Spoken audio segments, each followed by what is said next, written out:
Blanche est sortie du Petit Palais ce mardi 2 avril 2024. Le projet Simandou, grâce au leadership affiché et à la ferme volonté du président de la République, le général de corps d'armée Mamadi Doumbouya, a atteint un point de non-retour. La réalisation du projet Simandou, vieux rêve de plusieurs décennies, sort désormais de la théorie et devient plus que jamais pragmatique avec la signature d'une trentaine de documents bouclant la boucle des engagements pris de part et d'autre.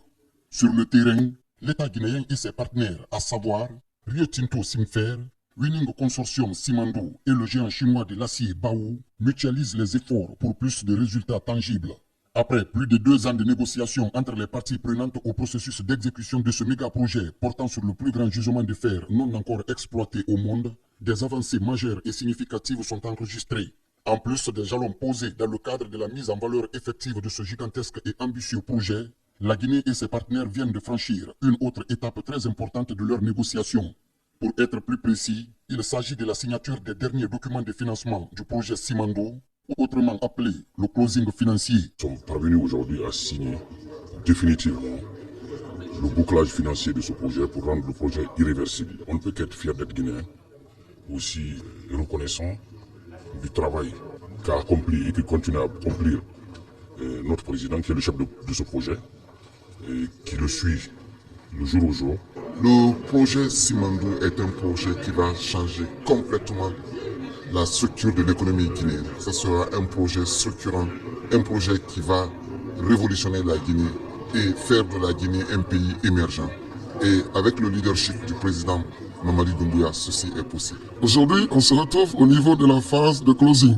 Autrement dit, c'est la conclusion transactionnelle et irréversible.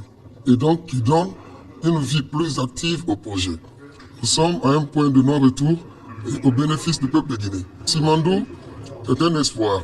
L'implémentation de ce projet historique d'envergure tient en compte tous les paramètres d'ordre standard. Outre ses atouts en termes d'opportunités d'emploi directes et indirectes déjà créées, plusieurs exigences s'attachent à l'exploitation de Simandou. Entre autres, l'employabilité des jeunes guinéennes et guinéens, la garantie juridique des accords cadres signés par la partie guinéenne et les partenaires industriels, le strict respect du contenu local et des normes environnementales, toutes préoccupations qui tiennent à cœur le président de la République. Nous avons un plan de référence intérimaire, mais le plan Simandou, ça va au-delà de ce plan. C'est de réfléchir aujourd'hui avec notre population parce qu'il y a une démographie. Quand vous prenez Zérékoro aujourd'hui, vous prenez Kankan, vous prenez Conakry, après 5 ans, ne seront pas la même chose. Donc nous allons vraiment réfléchir comment la planification, la démographie, la cartographie de la Guinée doit être incorporée vis-à-vis de Simandou. En ma qualité de ministre de l'Environnement et du Développement durable, je souhaiterais souligner que, tenant compte de la diversité unique de la faune et de la flore de notre pays, toutes les mesures ont été prises dans les accords pour le respect strict des normes environnementales, sociales et de gouvernance. La détermination du président de la République, le général de corps d'armée Mamadi Doumbouya, à réussir le pari de ce projet pour le bonheur de la Guinée et des Guinéens est sans faille. Dans la même dynamique, le président du comité stratégique de suivi du projet Simandou, également ministre directeur du cabinet de la présidence Guiba Diakité, les membres du comité stratégique, en synergie avec d'autres techniciens, travaillent d'arrache-pied pour rimer avec les ambitions du chef de l'État, chef suprême des armées.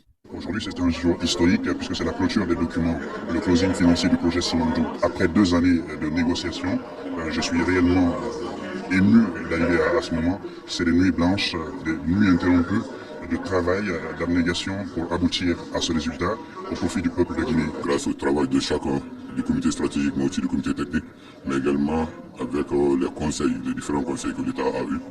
Nous avons depuis 2 ans travaillé jour et nuit, semaine après semaine, pour parvenir aujourd'hui au dernier texte qui veut que le projet Simandou soit complètement dérisqué.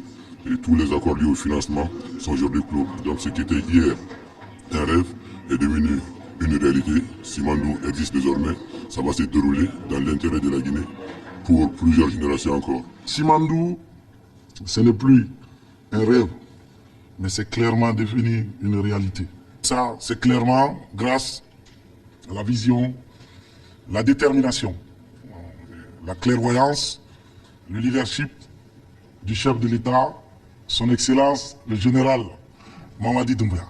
La grande capacité du chef de l'État à mettre les partenaires ensemble, même avec des intérêts divergents, pour réaliser le projet Simandou dans l'intérêt de toutes les parties prenantes, mais surtout dans l'intérêt du peuple souverain de Guinée. 2 ans après la signature de l'accord cadre, je me souviens bien, le 25 mars 2022, nous voici aujourd'hui à signer les derniers documents. What? Les derniers documents Oh my god. de financement inconditionnel du projet Simandou.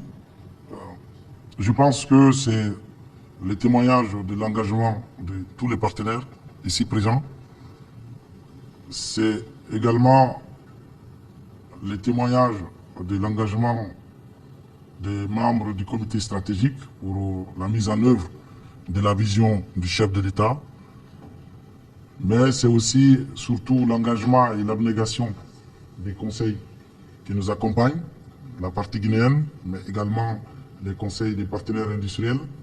Ça montre quand même au monde entier qu'il n'y a aucun doute que le projet sera délivré conformément aux engagements en termes de timeline, surtout du respect du fin décembre 2025.